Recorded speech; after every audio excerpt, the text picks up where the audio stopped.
Il y a des histoires que l'on n'écoute pas seulement avec l'oreille, mais avec quelque chose de plus profond. Quelque chose qui se souvient, même quand on croit avoir tout oublié. Parfois, les silences en disent plus long que les cris. Parfois, il faut tout perdre pour comprendre ce que l'on porte encore. Et parfois, les cendres ne marquent pas la fin, mais le commencement. Voici l'une de ces histoires. Un récit où l'échec laisse une empreinte de sel, et où l'espoir, pourtant, continue d'éclore dans les cendres. Ce livre est une trace, une main tendue dans la nuit, un battement de cœur au bord de la rupture.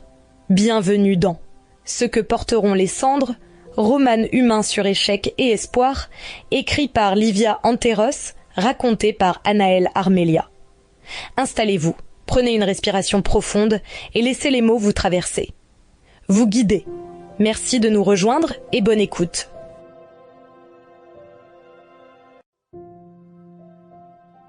Dédicace. À toi qui as connu les cendres, puisses-tu y trouver l'étincelle. À Yasmine, mon phénix à moi, sans toi, ces cendres n'auraient jamais brillé. Remerciements. À mes proches, mes premiers lecteurs, et à celles et ceux qui transforment leur chute en envol, ce livre est votre reflet.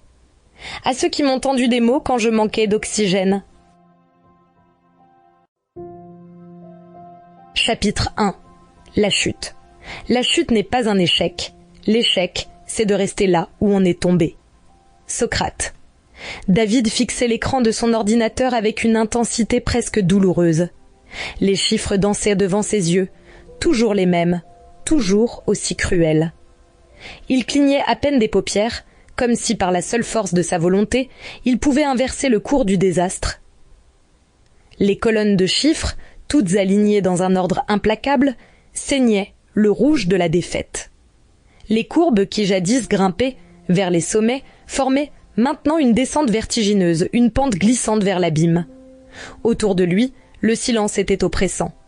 Pas un bruit, si ce n'était le bourdonnement discret de l'ordinateur et le tic-tac distant d'une horloge murale. Chaque seconde résonnait comme une sentence. Le bureau, autrefois un sanctuaire de créativité et d'ambition, semblait devenu un tombeau d'espérances déçues. Les murs, trop blancs, trop lisses, lui renvoyaient l'écho de son impuissance. David passa une main tremblante dans ses cheveux. Sa gorge était nouée. Il tentait de ravaler cette sensation de vertige qui montait en lui comme une marée noire. Ce n'étaient pas seulement des chiffres.